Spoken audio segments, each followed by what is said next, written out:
வணக்கம் நண்பர்களே. பெருமை மிகுந்திருக்கக்கூடிய இந்த புரட்டாசி மாசத்துல ரிஷபராசி அன்பர்கள் எப்படிப்பட்ட பலனை பெற போறீங்கிறத பத்தி தான் இந்த பதிவில் நாம தொடர்ந்து பார்க்க போறோம். வித்யாகாரகன் சொல்லக்கூடிய புதனுடைய ஆட்சி ராசி இருக்கக்கூடிய கன்னி ராசிக்கு சூரியன் இடப்பெயர்ச்சி ஆகக்கூடிய இந்த காலத்துல புரட்டாசி மாசம் சொல்றாங்க. புரட்டாசி மாசத்தை பொறுத்த வரைக்குமே ஒரு தெய்வீக ஆற்றல் நிறைந்திருக்கக்கூடிய மாசம்தான். மாதங்கள் 12 இருந்தாலுமே புரட்டாசி மாசத்துக்குன்னே ஒரு தனி தெய்வீக பெருமை இருக்குன்னு சொல்லலாம். வீட்டிலையும் சரி வெளியிலையும் சரி ஒரு தெய்வீக ஆற்றல் நிறைந்திருக்கக்கூடிய இந்த மாதம் சிறப்புக்குரியது. பல பெருமை நிகழ்ந்திருக்கக்கூடிய இந்த புரட்டாசி மாசத்தில் தான் மகாயல பட்சம், பித்ரு பட்சம், அது மட்டும் இல்லை ஏராளமான விரதங்களும் இந்த புரட்டாசி மாதங்களும் நிறைந்திருக்கும். அந்த பெருமாளுக்கே உரிய மாதமாகவும் இந்த புரட்டாசி மாதம் பார்க்கப்படும். குறிப்பாக இந்த 15 நாட்களை பொறுத்த வரைக்குமே இந்த புரட்டாசி காலங்களில் வரக்கூடிய 15 நாட்களுக்குமே புண்ணிய நாட்களாக தான் அமைஞ்சிருக்கும். இப்படிப்பட்ட நாட்களில் ஒரு சில விஷயங்களை ரிஷபராசிகள் கடைபிடிக்கிறதுனால உங்கள் வாழ்க்கையில் ஏற்பட்டிருக்கக்கூடிய இன்னல்கள் எல்லாமே இந்த காலத்தில் உங்களால் போக்கிக்க முடியும். தொடர்ந்து ரிஷபராசி அன்புகள் எப்படிப்பட்ட பலனை பெற போறீங்க, எந்த மாதிரி விஷயங்கள் எல்லாமே உங்களுக்கு சாதகமாக அமைஞ்சிருக்கு, எந்த மாதிரி விஷயங்களை நீங்கள் இந்த காலத்தில் எச்சரிக்கையாக செயல்படணும், இது எல்லாமே இந்த பதிவில் நாம் பார்க்கலாம். பொதுவாகவே ரிஷபராசிக்கு அதிபதி யாருன்னு கேட்டிங்கன்னா சுக்கிர பகவான் தான். ரிஷப ராசியில் கிருத்திகை 2, 3, 4 பாதம், ரோஹிணி, மிருக சீரிஷம் 1, 2 பாதங்கள் அடங்கியிருக்குது. ராசிகளில் ரிஷபராசி ஸ்தர ராசி. குருவுக்கு அடுத்தபடியாக முழு சுபகிரகம் இந்த சுக்கிரனோட தான் அமைஞ்சிருக்குது. சகல கலைகளுக்கும் அழகுக்கும் அதிபதியாக சுக்கிரன் அமைஞ்சிருக்கிறதால இவங்க உங்கள் ராசியோட அதிபதியாகவும் வர்றதால பொதுவாகவே ரிஷபராசி அன்புகளை பொறுத்த வரைக்குமே எல்லா கலைகளும் தேர்ச்சி பெற்றிருக்கக்கூடியவங்களாகவும் எல்லாரையும் கவர்ந்திருக்கக்கூடிய தோற்றம் கொண்டவங்களாகவும் இருப்பாங்க. பெரும்பாலும் ரிஷபராசி அன்புகள் மற்றவங்களுக்கு ஒரு சிறந்த உதாரணம் சொல்லலாம். இவங்களுடைய செயல்பாடை பொறுத்த வரைக்குமே மற்றவங்களுக்கு ஒரு எடுத்துக்காட்டாக தான் இருக்கும். இவங்க எந்த ஒரு விஷயத்தை செஞ்சாலும் சரி, எந்த ஒரு காரியத்தை செஞ்சாலும் சரி, இவங்க ரொம்ப ஈடுபாடோடு செய்யக்கூடியவங்களா இருப்பாங்க. பொதுவாகவே ஒரு விஷயம் எடுத்துக்கிட்டிங்கன்னா வந்தம் போனன்னு மட்டும் இவங்க இருக்க மாட்டாங்க. அதில் எதையாவது சாதிக்கணுங்கிற ஒரு பிடிப்பு இவங்ககிட்ட இருக்கும். இந்த குணத்தாலேயே இவங்க வாழ்க்கையில் கண்டிப்பாக முன்னேறுதுங்கிறது ஒரு நிச்சயம். ரிஷபராசி அன்பர்களை பொறுத்த வரைக்குமே இவங்க ஒரு சாமர்த்தியசாலிங்க. சாதுரியமாக செயல்படுறது எப்படி, எந்த சூழ்நிலைக்கு எப்படி செயல்படணுங்கிற ஒரு அனுபவமாக இருக்கட்டும், ஒரு அறிவாக இருக்கட்டும், இந்த ரிஷபராசி அன்பர்களுக்கு நிறைஞ்சிருக்கும். புதுசாக பழக்கக்கூடியவங்களா இருந்தால் கூட ஒரு விருந்தாளி மாதிரி பார்க்கக்கூடிய குணம் இருக்கும். வார்த்தையை அளந்து பேசினாலுமே இவங்க பேசக்கூடிய பேச்சில் ஒரு உறுதி இருக்குன்னு சொல்லலாம். 4 வார்த்தை பேசினாலுமே இவங்க நறுக்குன்னு பேசுகிற மாதிரி தான் இருப்பாங்க. மற்றவங்க விஷயத்தில் இவங்க நிறைய விஷயங்கள் இவங்க கொஞ்சம் எச்சரிக்கையாக தான் செயல்படுவாங்க. பெரும்பாலும் ரிஷபராசிக்கு 3வது ஸ்தானத்துக்கு முயற்சி ஸ்தானத்துக்கு அதிபதியாக சந்திரன் இருக்கிறதால இவங்க வாழ்க்கையில் இவங்க செய்யக்கூடிய முயற்சி எல்லாமே சிறப்படின்னு சொல்லலாம். எந்த அளவுக்கு இவங்க முயற்சி கொடுக்குறாங்களோ அந்த அளவுக்கு உங்கள் வாழ்க்கை சிறப்பு. பொதுவாகவே ரிஷபராசி அன்புகளை பொறுத்த வரைக்குமே சகோதராக இருக்கட்டும், ஒரு தாயாக இருக்கட்டும், பெற்ற தாயாக இருந்தால் இன்னும் அவங்க மேலே அதிகப்படியான பாசம் கொண்டு இருப்பாங்க. தன்னோட உறவினராக இருக்கட்டும், தாய் தந்தை சகோதரர்கள் எல்லார் மேலேயும் அக்கறை காட்டக்கூடியவங்க, பாசம் காட்டக்கூடியவங்க, இவங்களை விட்டு ஆளை இல்லைன்னு சொல்லலாம். அந்த அளவுக்கு அவங்க மேலே பாசம் காட்டக்கூடியவங்களா இருப்பாங்க. அதையும் தாண்டி இவங்களுக்கு ஒரு தெய்வ பக்திங்கிறது நிறைஞ்சிருக்கும். பெரும்பாலும் ரிஷபராசி அன்புகளை பொறுத்த வரைக்குமே உலகத்துக்கே ஒளித்தர சூரியன் மாதிரி தான் சொல்லலாம். பெரும்பாலும் இவங்க சாது முரண்டா காடு கொள்ளாதுன்னு கேள்விப்பட்டிருப்பீங்க. அது இவங்களுக்கு பொருந்துன்னே சொல்லலாம். இவங்க எளிதில் எதையுமே விட்டு கொடுக்க மாட்டாங்க. ஒரு சில விஷயங்களில் ரிஷபராசி அன்புகள் சாதுவாக இருந்தாலும் இவங்க கோபத்தை நீங்கள் தூண்டுற பட்சத்தில் சாது முரண்டா காடு கொள்ளாதுங்கிற கணக்கு தான். ரிஷபராசி அன்புகளை பொறுத்த வரைக்குமே ஒரு கடின உழைப்பாடு. எந்த துறையில் இருந்தாலுமே சரி இவங்க அந்த துறையில் ஒரு மேலான நிலையை அடைவாங்க. எந்த கஷ்டத்தையும் தாங்கக்கூடிய சகிப்புத்தன்மை இருக்கிறதாலேயே இவங்க ஒரு நிலையான தன்மை இவங்களால் கொண்டு வர முடியும். பெரும்பாலும் இவங்களுக்கு எதிரிங்கிறது வெளியில் இருக்க மாட்டாங்க. இவங்களுக்கு இவங்களுக்குள்ளே தான் எதிரியாக அமைஞ்சிருப்பாங்க. ஏன்னா அதிகப்படியான கற்பனைங்கிறது இவங்க செய்யக்கூடிய வாய்ப்பு இவங்க வாழ்க்கையில் அமையும். நீங்கள் செயல்படுத்தக்கூடிய விஷயம் எல்லாமே சிறப்பு தான். ஒரு நடக்கிறதுக்கு முன்னாடி அதில் இருக்கக்கூடிய கற்பனைகளை நீங்கள் அதிகமாக செய்கிறத விட்டுட்டாவே உங்கள் வாழ்வு சிறப்படையும். ரிஷபராசி அன்பர்களை பொறுத்த வரைக்கும் நீங்கள் ஒரு நல்ல ஞாபக சக்தி கொண்டு இருக்கக்கூடிய மனிதர்கள். புகழ்ச்சிக்கு ஆசைப்படக்கூடியவங்களா இருப்பாங்க. எளிதில் உணர்ச்சி வசப்பட மாட்டாங்க. எதுவாக இருந்தாலும் ஒரு கட்டுப்பாடுங்கிறது இவங்களுக்கு இருக்கும். யார் வம்புக்கும் போக மாட்டாங்க. ஆனால் வர வம்ப சும்மாவும் விட மாட்டாங்க.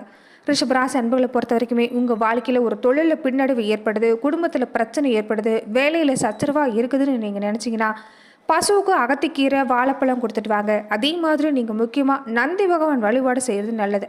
இந்த புரட்டாசி மாதத்தில் பொறுத்த வரைக்கும் நீங்கள் குலதெய்வ வழிபாடும் பெருமாள் வழிபாடும் முன்னோர் வழிபாடும் இந்த காலத்தில் செஞ்சுட்டு வாங்க. தொடர்ந்துமே ரிஷபராசி அன்புகள் உங்களுடைய வாழ்க்கையில் பல பிரச்சனைகளை நீங்கள் சந்திக்கிற மாதிரி இருந்தால் சிறந்த ஜோதிடருடைய ஆலோசனை நீங்கள் கேட்கணும்னு நினச்சிங்கன்னா டிஸ்கிரிப்ஷனில் ஜோதிடரோட நம்பரை நாங்கள் கொடுத்துருக்குறோம். நீங்கள் அவங்கக்கிட்ட பேசி உங்களுடைய ஜோதிட சந்தேகங்களை கேட்டு தெளிவு பெறலாம். ஜோதிட ஆலோசனை கேட்டாலும் நீங்கள் அவங்கக்கிட்ட கேட்டு தெளிவு பெறலாம்.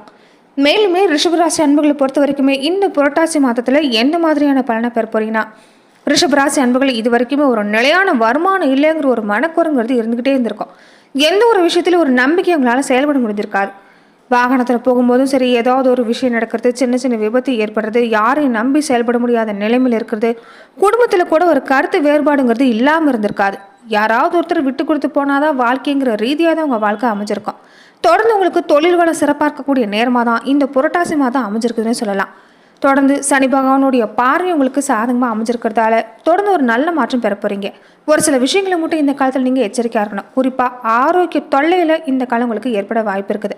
அதனால் ஆரோக்கிய விஷயங்களை கொஞ்சம் இந்த காலத்தில் கவனம் செலுத்த பாருங்கள்.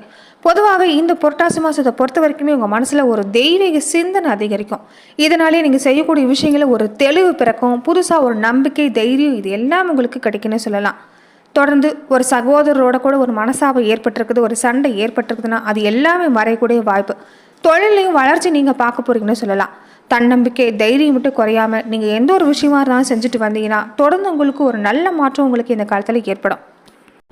ரிஷபராசி அன்புகளை பொறுத்த வரைக்குமே குறிப்பாக இந்த காலத்தில் நீங்கள் சேமிக்கக்கூடிய பழக்கம் கண்டிப்பாக ஏற்படுத்துறது நல்லது. ஏன்னா வருமானத்தை விட கொஞ்சம் செலவும் இந்த காலத்தில் அதிகமாக இருக்கலாம். அது சுப செலவாக இருக்கவும் வாய்ப்பு இருக்குது. அதனால் நீங்கள் திட்டமிட்டு செலவு செய்கிறதும், தேவையில்லாத செலவு தவிர்க்கிறதும், சேமிக்கக்கூடிய பழக்கத்தை தொடர்ந்து வச்சுட்டு வந்தீங்கன்னாவே எந்த சூழ்நிலையாக இருந்தாலும் உங்களால் சமாளிக்க முடியும். லாபஸ்தானத்தில் ராகு சாதகமாக சந்திருக்கிறதால தொடர்ந்து ஒரு சிக்கலை நீங்கள் சந்திச்சா கூட நண்பர்கள், உறவினர்கள் இந்த காலத்தில் உங்களுக்கு உதவியாக இருப்பாங்க. எந்த ஒரு விஷயமா இருந்தாலும் உங்களுக்கு சாதகமாக முடியக்கூடிய வாய்ப்பு இருக்குது. திருமணம் சம்பந்தப்பட்ட விஷயங்கள் எல்லாமே இந்த காலத்தில் சிறப்பாக இருந்தாலும் கொஞ்சம் ஒத்தி போட பாருங்கள். நல்ல வரனா தேர்ந்தெடுக்கணும்னா கொஞ்சம் பொறுமையாக இருக்கிறது அவசியம். அதே மாதிரி கிரக நிலையை பொறுத்த வரைக்குமே இந்த காலத்தில் உங்களுக்கு வாக்குஸ்தானத்தில் செவ்வாய் அமர்ந்திருக்கிறாங்க. இதனால் நீங்கள் எதை பேசுகிறதா இருந்தாலுமே தேவையில்லாத பழிங்கிறது உங்கள் மேலே ஏற்படும். அதனால் நீங்கள் யோசித்து பேசுங்க. முடிஞ்ச வரைக்குமே கோபமாக பேசுகிறத தவிர்க்க பாருங்கள். ஆனால் தெரிக்கக்கூடிய வார்த்தைகளை இந்த காலத்தில் நீங்கள் கட்டுப்படுத்துறது நல்லது. அதே மாதிரி வாக்குறுதி கொடுக்குறதா இருந்தால் கொஞ்சம் யோசிச்சு கொடுங்க. சக்திக்கு மீறி நீங்கள் ஏதாவது ஒரு வகையில் வாக்குறுதி கொடுத்துறீங்க, அது எல்லாமே இந்த காலத்தில் கொஞ்சம் செயல்படுத்த முடியாமல் போயிடலாம். அதனால வீணான பழிங்கிறது இதனால ஏற்படும். தொடர்ந்து நீங்கள் வாக்கு கொடுக்கும்போது கொஞ்சம் எச்சரிக்கையாக இருங்க. கோபத்தை கட்டுப்படுத்துங்க. குழந்தைகளோட நலன்லையும் கொஞ்சம் அக்கறை காட்டிட்டு வர பாருங்கள். வேலை விஷயமா பார்க்குறப்ப இந்த காலத்தில் கொஞ்சம் பணிச்சும பொறுப்புங்கிறது கூடுதலாக தான் இருக்கும். இயல்பாகவே நீங்கள் ஒரு கடின உழைப்பாளி. தொடர்ந்து உங்களுக்கு ஒரு கடின உழைப்பை நீங்கள் செலுத்தக்கூடிய வாய்ப்பு, பெறக்கூடிய வாய்ப்பு எல்லாமே இருந்துட்டு இருக்கிறதால மனசில் இயல்பாக ஒரு சோர்வு, அசதிங்கிறது இருந்துக்கிட்டே தான் இருக்கும். இனிமே கொஞ்சம் காலத்தில் நீங்கள் பணிச்சுமை எல்லாமே உங்களுக்கு இந்த காலத்தில் ஏற்படத்தான் செய்யும். தொடர்ந்து ஊழியர்களை பொறுத்த வரைக்குமே உங்களை சுற்றி ஒரு மறைமுகமாக பேசுறது, தொல்லைகள் கொடுக்கறது இது எல்லாமே செஞ்சுக்கிட்டு தான் இருப்பாங்க. நீங்கள் இதை பற்றி எல்லாமே கவலைப்படாமல் எதிர்காலத்தில் பற்றின சிந்தனையை மனசில் செலுத்துங்க. தொடர்ந்து ஒரு நல்ல மாற்றங்கிறது ஏற்படும். வேலையை பொறுத்த வரைக்குமே இந்த காலத்தில் உங்களுக்கு எந்தவித சிக்கலும் ஏற்படாது. புதிய வேலைக்கு முயற்சி செய்கிறதா இருந்தாலுமே இந்த காலத்தில் கொஞ்சம் நீங்கள் பொறுமையாக இருந்துட்டு வர பாருங்கள். இருக்கிற வேலையில் இருந்துக்கிட்டே ஒரு புதிய வேலைக்கு முயற்சி செய்கிறது நல்லது. கொஞ்சம் கூடுதலாக எச்சரிக்கையோடையும் கவனத்தோடையும் செஞ்சுட்டு வந்தீங்கன்னா உங்களுக்கு எந்த பாதிப்புமே இல்லை. வியாபார ரீதியாக பொறுத்த வரைக்குமே இந்த காலம் உங்களுக்கு சிறப்பாக இருக்குது. கொஞ்சம் பாடுபட வேண்டியதாக தான் இருக்கும். புதிய முதலீடு ஏதாவது செய்கிற மாதிரினா கொஞ்சம் நீங்கள் இந்த காலத்தில் தவிர்த்துக்கோங்க. சில்லறை வியாபாரம் செய்யக்கூடியவங்களிருந்து ஒரு பெரிய வியாபாரிகளாக இருக்கக்கூடியவங்க கூட இந்த காலத்தில் நீங்கள் செய்யக்கூடிய விஷயம் வாடிக்கையாளர்கிட்ட நீங்கள் கொஞ்சம் கனிவாக பேசுறது, இனிமையாக பேசுறது மட்டும்தான். இதனால் உங்களுடைய தொழில் வாழ்க்கை சிறப்பாக இருக்குன்னு சொல்லலாம். ஏற்றுமதி இறக்குமதி துறையில் இருக்கக்கூடியவங்க, ரியல் எஸ்டேட் சம்மந்தப்பட்டு இருக்கக்கூடியவங்களுக்கு எல்லாமே இந்த காலம் சிறப்பாக இருக்குதுன்னு சொல்லலாம். அதே மாதிரி கலைத்துறையில் இருக்கக்கூடியவங்க, அரசியல் துறையில் இருக்கக்கூடியவங்க, மாணவர்கள், விவசாயிகளை பொறுத்த வரைக்குமே இந்த காலம் உங்களுக்கு சாதகமாக தான் இருக்குது. செலவு இருந்தாலுமே அது எதையுமே சமாளிக்கக்கூடிய ஆற்றலும் இருக்கும். புதிய வாய்ப்புகள் எல்லாமே கிடைக்கக்கூடிய வாய்ப்பு. அதே மாதிரி கொஞ்சம் பயணங்கிறது உங்களுக்கு இந்த காலத்தில் இருக்கலாம். குறிப்பாக இந்த காலத்தில் வெளியிடங்கள் உங்கள் மேலே ஒரு போட்டியோடு தான் இருப்பாங்க. கொஞ்சம் பொறாமை பார்வைங்கிறது இந்த காலத்தில் இருக்கும். அதனால நீங்கள் கொஞ்சம் கூடுதலான எச்சரிக்கை எப்போதுமே தேவைப்படும். மாணவர்களை பொறுத்த வரைக்குமே இந்த காலத்தில் உங்களுடைய மனசை ஒருமுகப்படுத்தி பாடங்களை படிக்க பாருங்கள். தொடர்ந்து நீங்கள் பழகக்கூடிய நண்பர்களுடைய நடவடிக்கை சரியில்லைன்னு பட்சத்தில் தோணும்போது நீங்கள் அவங்கள விட்டு விலகிறது தான் இந்த காலத்தில் கண்டிப்பாக நீங்கள் செய்யக்கூடிய விஷயம். இதனால் தேவையில்லாத உங்கள் நல்ல பேருக்கு களங்கம் தான் ஏற்படலாம். அதனால் கொஞ்சம் நண்பர்கள் விஷயத்தில் எச்சரிக்கையாக இருங்க. மாணவராக இருந்தாலும் சரி, மாணவியாக இருந்தாலும் சரி, பேசுகிறதையோ பழகிறதையோ கொஞ்சம் இந்த காலத்தில் தவிர்க்க பாருங்கள். எதிர்காலம் பாதிக்கக்கூடாதுங்கிற ஒரு எண்ணம் உங்கள் மனசில் இருந்துட்டாவே உங்களுக்கு இந்த காலங்கிறது இந்த காலம் மட்டும் இல்லை, இன்னும் வரக்கூடிய காலம் சிறப்பாக இருக்கும். விவசாயத்துறையில் இருக்கக்கூடியவங்களுக்கு கூட இந்த காலங்கிறது நீங்கள் பாடுபட்டு உழைக்கக்கூடிய காலம்தான். இதனால் பொருளாதாரங்கிறது சிறப்பாக இருக்கும். அடிப்படை வசதி கூட ஒரு நிறைவேற்ற முடியாத சூழ்நிலையில் இருக்கக்கூடியவங்களுக்கு கூட இனி வரக்கூடிய காலங்களில் சிறப்பாக இருக்குது. பெண்களாக இருக்கக்கூடியவங்களுக்கு தொடர்ந்து குடும்ப பிரச்சனையை சந்திச்சுட்டு வந்தவங்களுக்கு இனி குடும்ப பிரச்சனை படிப்படியாக நீங்கக்கூடிய வாய்ப்பு. குழந்தைகளுக்கு பிரச்சனை, குடும்பத்தில் பிரச்சனை, ஒன்று போனால் ஒன்றுங்கிற ஒரு நிலையில் தான் நீங்கள் இருந்திருப்பீங்க. இனி நிம்மதிங்கிறது உங்களுக்கு ஏற்படும். வெளியில் வேலைக்கு போகிற பெண்களாக இருந்தால் கொஞ்சம் பணிச்சுமையை பொறுத்த வரைக்கும் உங்கள் சக்திக்கு மீறினதாக இருக்கும். கடுமையாக உழைக்க வேண்டியதாக தான் இருக்கும். இருந்தாலும் ஒரு திருப்தியான சூழ்நிலைங்கிறது உங்களுக்கு அமைப்போகுதுன்னு சொல்லலாம். பொதுவாகவே ரிஷபராசி அன்புகள் இந்த காலத்தில் நீங்கள் கவனிக்கக்கூடிய விஷயம் என்னென்னா, நீங்கள் உங்களுக்கு இந்த காலத்தில் தொழிலை பொறுத்த வரைக்கும் சிறப்பாக இருக்குது. நீங்கள் இருக்கக்கூடிய தொழிலே ஒரு நல்ல முன்னேற்றத்தை பற்றி சிந்திங்க, ஒரு நல்ல மாற்றம் ஏற்படும். நீங்கள் எந்த வேலையை செய்கிறதா இருந்தாலும் செய்யக்கூடிய செயலில் கொஞ்சம் கவனம், பொறுமையாக இருக்கிறது, நிதானத்தை கடைபிடிக்கிறது அவசியம். முக்கிய முடிவு எல்லாமே இந்த காலத்தில் கொஞ்சம் தள்ளி வச்சுருக்க பாருங்கள். கொஞ்சம் சிக்கனமாக செலவு செய்கிறது நல்லது. இந்த மாதத்தை பொறுத்த வரைக்குமே ரிஷபராசி அன்புகள் பெருமாள் வழிபாட்டை கூடவே செஞ்சுட்டு வர பாருங்கள். நரசிம்ம சுவாமி வழிபாடுங்கிறது உங்களுக்கு கூடுதலான சிறப்பு. நன்றி நண்பர்களே, இந்த பதிவில் ரிஷபராசி அன்புகள் எப்படிப்பட்ட பலனை பெற போறீங்கிறத பார்த்தோம். மேலும் இந்த மாதிரியான பதிவுக்கு நீங்கள் இந்த சேனலை லைக் பண்ணுங்கள், ஷேர் பண்ணுங்கள், கமெண்ட் பண்ணுங்கள், மறக்காமல் சப்ஸ்கிரைபும் பண்ணிடுங்க.